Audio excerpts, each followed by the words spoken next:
биринчи бетме бет келип да первый биз столкнулись. Мына ушинтип каныбыз эле алып атат, желание аябай күчтүү болду, аракет аябай күчтүү болду. Мен ооруган жокмун, бир да таблетка берген жок, бир дагы дары сайган жок дешип толтура чыгышты го. Аябай эле коркуп баштадым, ушундай эле боло берсем эмне болот депчи. Жалпылаштырып айтсак эле саясат болот да, анын кереги жок, Жок, биз да адамбыз. Бизде да чувство бар.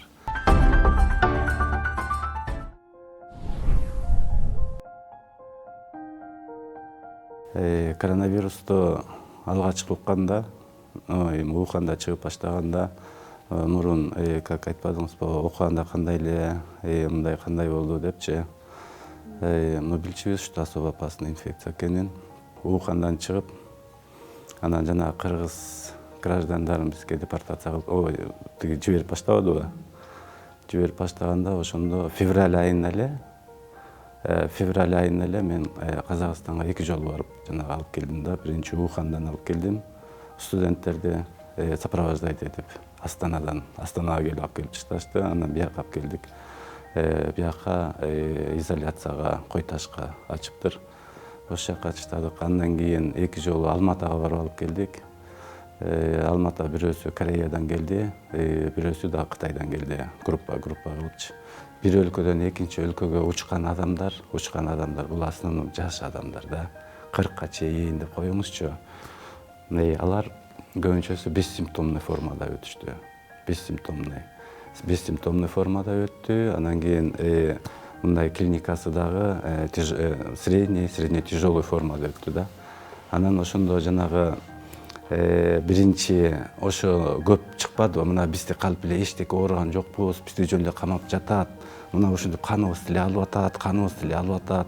Мен ооруган жокмун, бир да таблетка берген жок, бир дагы дары сайган жок дешип толтура чыгышты го. Бирок алар эми ошолор сескен жок. Мисалы үчүн ошол эле адамды чыгарып ийсек, ал ошол эле адам бир 10 кишиге жуктурат, 10 киши 100 кишиге жуктурат, 100 киши 1000 кишиге жуктурат. Анан ошентип ооруну таратуучу булак болкаларын сескен жок, ошентип сүйлөп атышты да. Но ошентсе деле бизде биринчи даярдык жакшы болду. Нуреки моральный жактан дагы биздин сотрудниктерди жакшы даярдашты да. Улам келип, ошо Мизравдан эле келип, аргасы коомдордон келип, уже окутуп, бүт клиникасын окутуп, профилактикасын окутуп, хотя бы өзүңө кантип жугузбаш керек. Но элге жуккан боюнча эми элге баары бир эл деген эл да, биринен бирине өтүп ошо тилекке каршы жугуп неметип кетти да, жайылып кетти.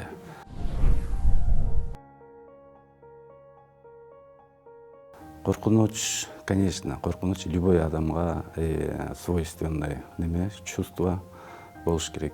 Болбой койбойт, болду. Но өзүңүз деле элестетип турсаңыз, элге ушундай кыйынчылык келип атса, бул сенин колуңан келчү нерсе болсо, анан кантип кирбей болосуң? Кирдик, биз эмес, мынакей кичинекей кыздар, кичинекей балдарын күйөөлөрүнө чыдап коюп, кайненесине чыдап коюп, кичинекей балдарын келип атышты. Муну ал кезде сөз менен айтып, мындай жеткириш өтө кыйын. Мисалы үчүн ошол кезде немени карантинде бүтүрүп койгон, чрезвычайный ситуацияны токтотуп койгон Кыргызстан боюнча элдин баары көчөгө чыкты, элдин баары базарга чыкты. Контакт бири-бирине свободно болуп башташты. Анан кийин жанагыдай вспышка башталды да, пандемия по-настоящему ошондо башталды.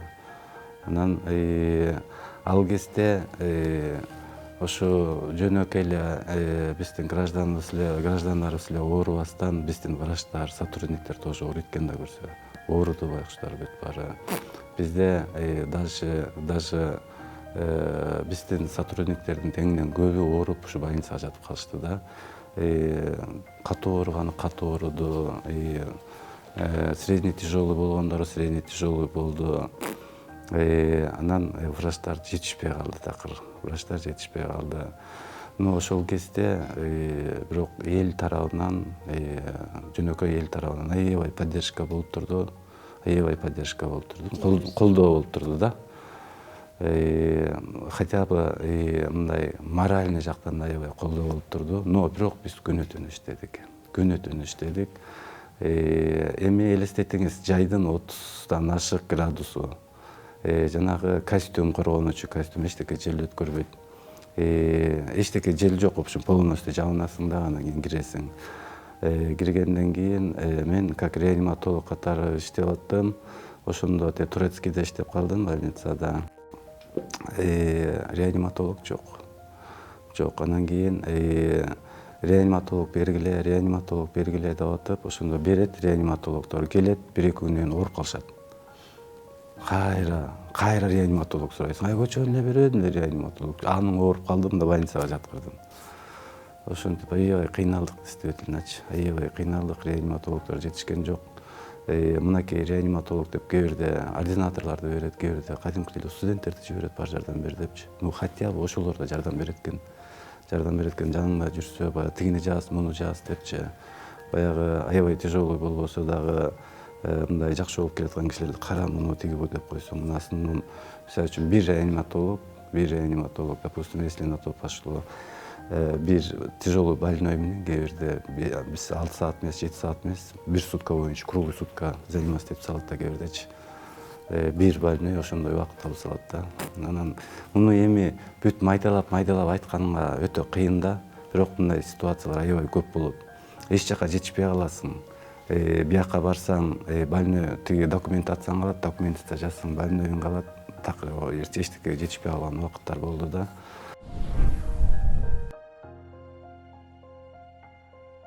Бир күнү мен ошол грязный зонага 6 жолу кирип чыктым.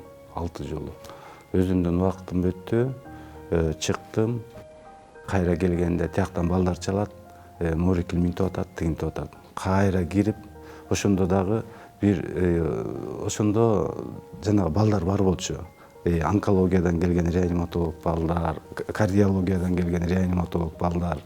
Анан байкуштар кеттик десем, кайра шакылдап кийинебиз да кайра чуркап барабыз реанимацияга. Интубация кылып, аны кылып, аппаратка алып жайгаштырып коюп, муну эми карап тургула деп баягы дежурный реаниматологдорго берип, кайра түшсөң, кайра чалышат, бул минтип атат, кайра чуркап киресиң. Ушундай убакыттар аябай көп болду да. Ошол жактан 15 күндөй иштедим, күнүгө 3 саат, 4 саат уктап аттым.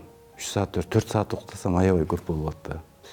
А кээ бирде мындай үзгүлтүк кылып, кичине баягы адам деген сурун адам да, неме бирок немеге үчүн деген жанталашып иштеп аттык.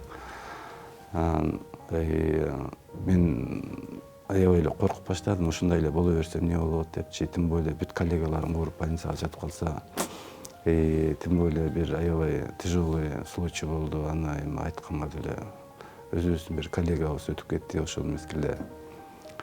Анан ушундай эле болобу деп аябай неметип калдык да. Бир жерден айтат балдар, Назар Өскөнович деп, эмне болуп калдыңыз, чүкөдөй эле болуп калыптырсыз депчи. Мен где-то бир 10 килограммдай жок болду да, весчи. Анан аябай кыйын мезгил болду, эми аны айтып отуруш өтө кыйын да.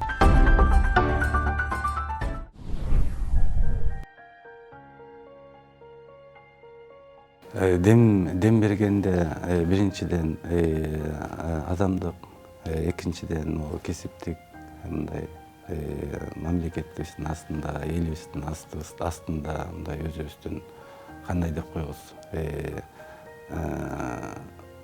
долгпу же эмне ушул түрттү да, давайте иштеш керек, элге жардам бериш керек. Мисалы үчүн ушул эле коомдо жашап туруп, андан бөлүнүп алып жан сактоого болбойт да. Мисалы үчүн азыр элдин бетин кантип карайт эле, өзүмдүн коллегаларымдын бетин кантип карайт элем, ошондой болуп турган мезгилде, ай жок деп же алтысаның аман турса, мен чарчап кеттим деп кетип калсаңчы. Эшиктин алдында отуруп, анан кийин тиги бу деп сүйлөшүп калдык. Биз Нурдин экөөбүз, реанимациянын заведующийси экөөбүз сүйлөшүп калып, анан кийин мен айтып атпаймынбай, карачы могу кыздарда, кичинекей кыздар, жапжаш кыздар, жанагы сөз, жанагы борьба с невидимым врагом деген сыяктуу сөз кетип атат да. Мына карачы, ошол эле невидимый враг менен кичинекей кыздар күрөшүп жүрүшөт. Кичинекей кыздар, могу кыздардын, допустим, могу кыздын келин болсо, мынакей ушунун баласы бар, кичинекей. Эмчектен жаңы эле чыккан баласы болсо керек. Мына ошол эле баласын энесине берип коюп, же күйөөсү жалгыз ошол баланы карап калып анан биякта иштеп жүрөт. Ага караганда эми экөөбүз биз эркектер бул жерде кантип иштебей болду. Допустим, меники ошондой немелер көп болду да, шыктанууларчы.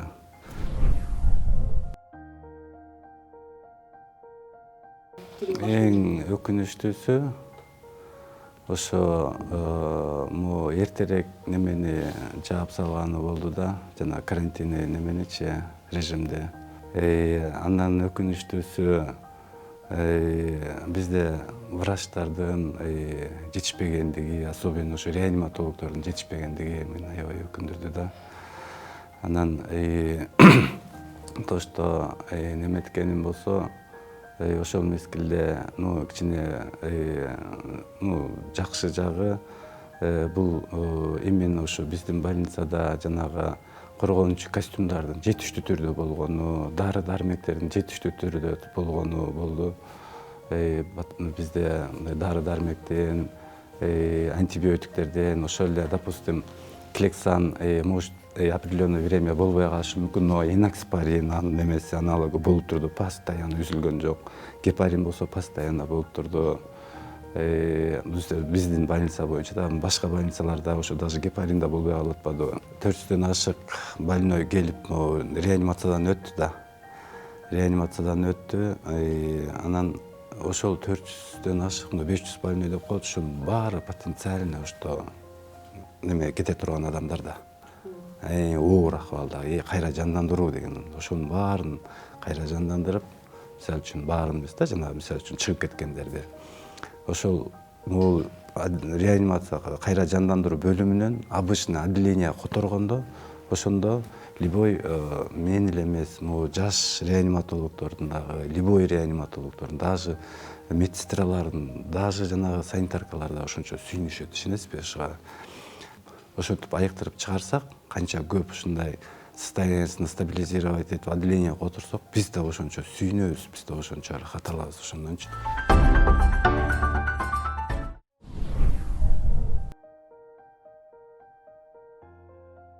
Биз үчүн ошо сабак калтырганы, мурунтан эле ушундай принцип келаткан, сплоченный болуш керек всегда, перебирүүбүздү угушубуз керек. Биз үчүн мынакей жаш специалисттерди эң эле калтырган сабагы убак-убагында үйрөтүш керек. Ушуларды ушундай немени күтпөй, очередной пандемияны күтпөй, убагында жакшылап окутуп, убагында нормальный специалист кылып, чтоб буларда коркпой киргидей кылып, өзүнчө самостоятельно кирип, самостоятельно любой ситуацияны, когда столкнется, любой проблеманы решать этип кеткидей кылган уровеньге жеткирип коюш керек да. Биздики ошол эле, государство кандай сабак алды, ал государство решать этет, алар эми мисалы үчүн мынакей утечка кадров болбош керек. Бизде мынакей 1 жыл, 2 жыл иштешет, 5 жыл иштешет максимум. Ошол эле пандемиянын астында эле канча биздин врачтар кетип калган Россиягачы. Бул эмне үчүн кетип атат? Баягы эле турмуш, ошол эле зарплатанын кичинекейлиги, ошол эле биздин коомчулуктун врачтарга мындай агрессивный көз карашы. Бул пандемияда летальность жок чыгат деген бул эми өтө желание ошондой болгон, конечно, эми к сожалению андай болгон жок. Летальность болду. Особенно немелер, мен айтып атпаймынбы? Жанагы өнөкөт оорулары көптөр. Сахарный диабети болсо, жанагы жүрөк кан тамыр оорулары менен ооругандар, онкологиясы барлар, андан башка оорулар барлар. Ошолор жакшы көтөрө алган жок да. Ошолор жакшы көтөрө алган жок. Основном кеткендер ошондой адамдарыбыз кетип атты. Возраст 80ден өйдө, 90 жаштагылар, 80ден өйдөкүлөр, основном 70ден өйдөкүлөр көп кетип атты да. Эми мындай да, мен патриотмун, мен атамекенчил, мен тигүү деп уламын эмне айта берсең, бир эле сөз менен, бир эле жолу айтып коюш керек, иш менен доказывать этиш керек да. Анан кечке эле айта берсең, анан кийин айтат, кылган иштерин баары жугулуп кетет, эмне деп ойлоп атат, эмне эле мекенчил болуп чыга калды, эмне эле патриот болуп чыга калды, мода болуп кетпеди бул сөз. Аны айтпай эле коюш керек. Андан көрөк мондай именно ушундай мезгилдерде жүрөгүң менен болгон эмең менен элге жардам берип, кичинекей болсо да жардамыңды берип турсаң, ошол жакшы болсо керек да.